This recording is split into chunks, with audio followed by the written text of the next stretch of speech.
Hey guys, Jamie with Rescue for All, and I have a not very fun story time. I'm going to try and make it as quick as possible, but I am a talker, so you've been forewarned. You may want to fast forward.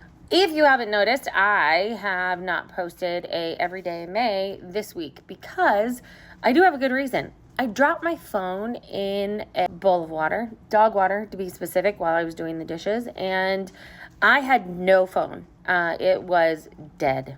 Dead. The day after it happened, I took it to the Apple store hoping that maybe they could help. And they could help, but just not with that phone. I have Apple Care Plus, and thank God. There's a couple guys there. One is Kyle, and then another guy is Philip, and a guy, Yesh, who will come later in this story.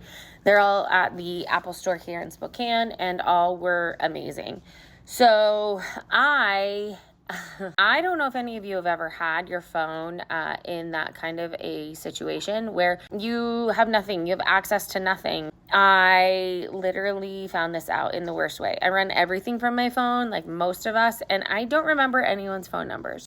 My carrier is Visible. Visible is owned by Verizon. It's a single line plan, but it's $30 a month. I was with Verizon for like 20 years, and my bill was notoriously over $150 a month. I changed to Visible, and I have my mom on it. I have my sister on it. I recommended it a lot to a lot of people up until now. What happened was atrocious. I go to Apple, they order me a new phone, and they give me a loaner phone in the meantime because my phone won't be in until for a week. I do not have any other phone. I do not live with anyone. I live alone.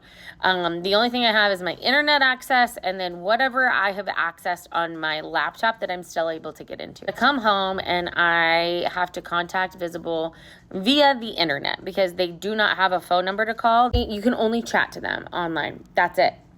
So for $30 a month, I'm like, yeah, that shouldn't ever become an issue. The fuck it didn't. So I messaged them and I explained the situation. Like, I don't have a phone. My phone's dead. I don't have any ability to do any kind of verification through text messages. I have zero. I can't even get into the email that is associated with the account. After almost an hour of a runaround of epic proportions, I was so frustrated. I asked for a supervisor, never got a supervisor. And they had to secure the account. But get this shit. This is how they were securing the account. They asked me for my last 3 phone numbers of the people that I had called. Who can do that? Who can do that? I can't do that. So I'm like, are you kidding me? And then they had asked me, when was the last time that you chatted with us? I'm like, I don't know, 4 years ago. Oh, so you don't remember? You don't know who you call? And I was like, what the So then they asked me, well, verify the last 4 digits of the card that you pay your bill with. And I'm like, I don't pay my bill with a card. I pay it through PayPal. And this is the email with it. And they're like, nope, none of those answers are right. Sorry, you're screwed. We could potentially do it if you had the IMEI from your old phone. I'm like, I don't have that. I get off. I'm so mad. I can't even see straight. And honestly, I'm kind of enjoying not having my phone. I was very present for almost 3 days. The next morning, I email Yesh, who had been put in touch with me by Kyle for doing some business with Rescue for All. So I never called him, of course, until now. So I emailed this guy that literally had left me a couple voicemails. And I have to say, hey, I'm in this really crappy predicament. Could you help me, even though I never called you back? And could you give me the IMEI for my number? Thank God this guy. He literally got back to me, no time flat. I'm talking maybe 5 minutes. Emailed me back, said, yes, let me look into that. And then he got me the number. It was awesome. I then get back on chat with Visible. And when I tell you it was equally as bad, but compoundedly worse than the day before, if that was all possible, it was. So I go through the same thing where I tell them everything that I am dealing with right now to get them caught up. Hey, this is a situation and this is what I need. Here's my last 3 numbers of the people that I called because I had reached out to them on Instagram chat and got the phone numbers from my friends. And I knew I paid my bill through PayPal. Also had the IMEI for my number.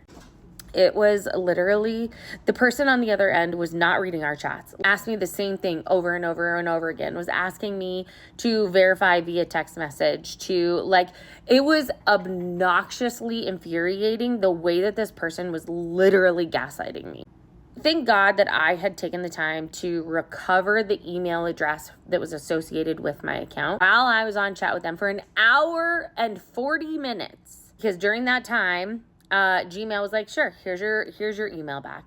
So I was able to log into my account while I was on chat with this substandard customer service rep who did not give a fuck about my predicament. To which I verified the fact that, yes, I do in fact pay my bill the way that I knew I did, and that these were the actual numbers that I had called when they were telling me that they weren't. The most obnoxious thing that I have ever dealt with in my entire life, to have a company that I pay religiously for a service to then treat me like complete shit. I was almost left to where I would not have had any outlet to recover my phone number. I would have lost everything. I couldn't even log in to my Apple ID because I couldn't get text verification. Luckily, I was able to get the information from my Gmail and then put it through, and we got it set up. But literally, Visible, do better. You absolutely fucking suck on customer service. And the questions that you're asking for account security are bullshit, arbitrary, and they are not even relevant to security. So how about this? How about we come with a process of actual security that has customers in mind to then help them if when they've literally lost access to almost everything, and then you hold their account and their phone number hostage when they're giving you the correct information. It makes zero sense to put a customer in that situation. It only makes you look bad, and it makes your processes look even worse.